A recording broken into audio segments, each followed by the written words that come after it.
Красивый прорыв Сяо Яня на высокий уровень святого первой звезды. Такой энергетический всплеск и зрелищность. Кажется, треть серии уделили этому моменту, как Сяо Янь поглощает сущность крови святого и повышает свою силу. Да, на уровне святого не так-то просто поднять одну целую звезду. Прорыв с начальной стадии до высокой в пределах одной звезды – это уже превосходный результат. Как говорил Яомин, он несколько сотен лет назад виделся с Фэнхуан, высшим старейшиной небесных фениксов. Тогда он был лишь мнимым святым. Как вам такой прогресс за сотни лет? Это вполне нормально с точки зрения обычных экспертов. Сяо Янь, конечно, к таким не относится. Монстр культивации. Неплохой была реакция Фэн Цинэр на возросшую силу Сяо Яня. Битва с небесными фениксами началась. Но противниками Сяо Яня будут далеко не Фэн Цинэр и Цзю Фэн, как это было в прошлом. Теперь они рядом не стояли, вообще не тот уровень. Сяо Янь сражается с их старейшинами. Вот реальный прогресс. В трейлере показано, как Джули и Хэйцин сталкиваются с мощной атакой двух мнимых святых вражеских драконьих островов. По сути, Хэйцин почти погибает на волосок от смерти, но вовремя появляется Сяо Янь. Это его рука. В этот самый критический момент полностью меняет ход событий. На уровне святого пиковой первой звезды он без особого труда вырвал Хэйцина и разгромил старейшину драконов пустоты, Ходжаня и Цянь-Сюаня. В прошлом ролике мы остановились на том моменте, что рука Ходжаня возникла над головой Хэйцина, и он чуть не убивает его. Но в этот миг слышит спокойный голос. «Ты уверен, что твоя рука окажется быстрее?» Да, Сяо Янь пришел на выручку давним друзьям. Ранее Хэйцин пришел спасти Сяо Яня и Цзиянь. Теперь же все наоборот. Сяо Янь спасает его. Итак, что же произошло далее? Хэйцин чрезвычайно сильно поразился, особенно когда увидел, что рука парня давила на голову старика Ходжаня из Северного острова. Тот был в ярости и крикнул: «Кто ты такой? И как ты смеешь нападать? Я старейшина Ходжань с Северного острова Дракона». Но его тело полностью застыло, он не решался двигаться. Он чувствовал пугающую силу руки на голове. Ходжань ясно понимал, что его голова взорвется, если эта рука хотя бы чуть-чуть надавит. Он подумал: откуда взялся этот монстр, и почему я не смог заранее его ощутить? Сяо Янь приказал ему убрать руку с головы Хэйцина, иначе он умрет. Тот предложил досчитать до 3 и убрать руки одновременно, но Хэйцин отказался от помощи Сяо Яня и просил убить Ходжаня. Подумай только, Хэйцин был готов умереть, лишь бы убрать с доски такую фигуру, как старейшина Ходжань. Почему? Он мнимый святой из Северного острова Дракона и имеет гораздо более высокий статус. Хэйцин считал, что лучше обменять его жизнь на свою. В плане стратегии это было действительно правильнее, но здесь же был Сяо Янь, а не кто-то другой. Разве даст он умереть давнему другу? Досчитав до 3, Сяо Янь отпустил ледяную руку с головы Ходжаня, а тот в свою очередь поспешно отбросил Хэйцина в сторону и улетел с молниеносной скоростью. Старейшина Ходжань вежливо спросил у Сяо Яня, кто он и почему вмешался. Учитывая силу Сяо Яня, старейшина Ходжань не смел недооценивать его. Сяо Янь вел себя так, будто не слышал этих слов. Он подхватил Хэйцина и подружески помог ему, после чего достал целебную пилюлю и засунул ее в рот Хэйцину. К счастью, с ним все было в порядке. Но он не понимал, почему Сяо Янь спас его, но не убил того вражеского старейшину. К слову, эти два старейшина вражеских островов были крайне жестоки. Мало того, что они убивали своих собратьев с Восточного острова, но они еще и забирали их ядра зверей, тем самым окончательно их уничтожая. Вот почему Хэйцин хотел, чтобы Сяо Янь расправился с этими двумя старейшинами.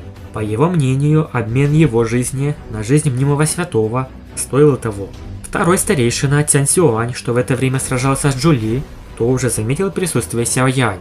Мощными атаками он заставил старейшину Джули отступить. В довольно жалком состоянии, он был ранен. Наконец старейшина Джули увидел Сяо Яня рядом с Хэйцином и облегченно вздохнул. Он был также сильно удивлен, появился рядом с ними и велел: «Сяо Янь, забери Хэйцина и уходи, я задержу их». Но Сяо Янь просто сделал шаг вперед. а далее моментально исчез. Его тело обратилось в луч света, и большая рука пронзила пространство перед Хаджанем, оказавшись над его головой. «Так ты святой!» Старейшина Хаджань был не единственным, кто был ошеломлен атакой Сяо Янь. Даже Хэйцин и Джули были сильно поражены, наблюдая за мощью Сяо Яня. Они не могли поверить. Когда Сяо Янь покинул Восточный остров драконов, он был всего лишь почтенным воином 5 звезд. Всего за пару лет он перескочил от почтенного воина до святого. Хэйцин даже слегка выругался про себя. Он тренировался в течение многих лет, но ему удалось подняться только до 8-го этапа развития почтенного воина 9 звезд. Его еще ждал очень долгий путь до мнимого святого, но в итоге Сяо Янь, который тогда был слабее его, уже перегнал его. Сяо Янь в это время прижимал руку к голове старика, после чего его палец мягко надавил на лоб. При нажатии пальца на лоб старейшины Хаджаня образовалась кровавая дыра. Аура тела старейшины Хаджаня быстро ослабла. Он появился рядом с Хэйцином и небрежно бросил тело этого старика. Нет необходимости жертвовать твоей жизнью, чтобы поймать его. Хэйцин немного ошалел, когда перед ним грохнулось тело старейшины Хаджаня. Могущественный мнимый святой в его глазах стал муравьем в руках Сяо Яня. Старейшина Джули также был в шоке. Даже в своем лучшем состоянии он должен был пережить выматывающую битву, чтобы победить этого человека. Но Сяо Янь, этот парень, как он тренировался? Он достиг этого уровня за несколько лет. Неудивительно, что он друг императрицы драконов. Он действительно необыкновенный. Второй старейшина Тянь Сюань в страхе крикнул всем: «Уходим!». В его сердце хлынул холод. Поскольку Сяо Янь с такой легкостью смог захватить Хаджаня, этот парень определенно был подлинным святым. Эксперт такого уровня не был тем, с кем они могли справиться. В противном случае они бы все разделили судьбу Хаджаня. Старейшина Тянь Сюань первым отступил. Он должен был доложить об этом происшествии как можно скорее. Старейшина Джули тут же закричал: «Сяо Янь, не позволяй им сбежать, иначе они предупредят нашего врага». Сяо Янь кивнул, но не пошевелился. Примерно через минуту внезапно вспыхнули лучи света. Возникло множество фигур. Это оказалась группа Яомина. В этот момент они держали этих людей в своих руках. Среди них оказался и этот старейшина, который сбежал первым. Яомин бросил избитого и без сознания старейшину Тянь Сюаня и рассмеялся. Этот старик действительно хитер, но что он мог сделать силой простого мнимого святого? Сяо Янь взял этого старейшину и также запечатал его до уцы, после чего бросил его тело Хэйцину. Сяо Янь представил своего союзника и друга, главу глубинных питонов Яомина. И в этот момент выражение лица Джули заметно изменилось. Он стал осторожнее и внимательно посмотрел на Яомина.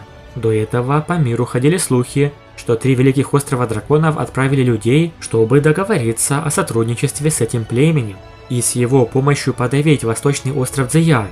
Именно поэтому появление Яомина вызывало у него некую настороженность. Однако Сяо Янь объяснил, что соглашение с 3 островами было заключено не с самим Яомином, а его бесполезным братом, который временно захватил власть в племени. Яомин уже восстановил свой статус вождя и полностью контролировал ситуацию. Более того, он был приглашен самим Сяо Янем и не испытывал никаких колебаний в выборе стороны. Если Восточный остров драконов был готов принять эту помощь, племя 9 безмятежных питонов было готово вступить в бой на его стороне. Эта новость потрясла Джули. Он перевел взгляд на Сяо Яня и, увидев его спокойное одобрение, испытал искреннюю радость. В текущей ситуации Восточный остров драконов остро нуждался в любой поддержке, а сила и статус этого племени питонов, что было 3-м по силе среди волшебных зверей, могло сыграть решающую роль. После этого внимание переключилось на текущее положение дел. Ситуация на Восточном острове драконов оказалась крайне тяжелой. 3 великих острова драконов уже заполонили большую часть территории и действовали без всякой сдержанности. Их целью было уничтожить императрицу драконов Цзэянь до того, как она сможет достичь вершины своей силы. Внутри острова царил полный хаос, а сама императрица оказалась загнана в угол и окружена 3 великими королями драконов. Услышав это, Сяо Янь стал серьезен. Реальность оказалась даже хуже, чем он предполагал изначально. Он больше не собирался терять ни минуты. было принято решение немедленно отправиться прямо к Цзэянь, хотя сам Восточный остров был запечатан врагами. Но Сяо Яню не составит труда добраться туда. Сяо Янь медленно выдохнул, и его кулаки сжались.